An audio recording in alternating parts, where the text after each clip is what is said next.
Hi, welcome to HardReset.Info channel universe. In front of me Hammer device, and now I'm gonna show you how to enter into recovery mode on this device.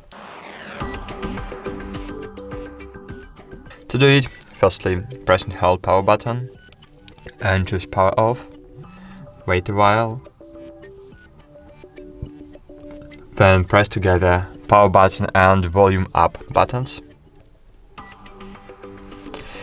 And now we are in the bootloader mode. So now click on the volume up to choose recovery. So now as you can see this arrow showing recovery.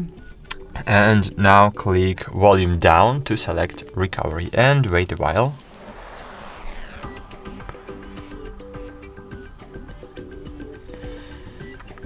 Great. So now we just need to press and hold power button, then press and release volume up button and release the power button too. So great.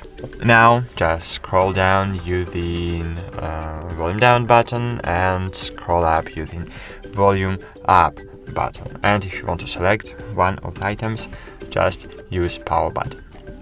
That's it. Thanks for watching. Like this video, subscribe to our channel, and bye. See you.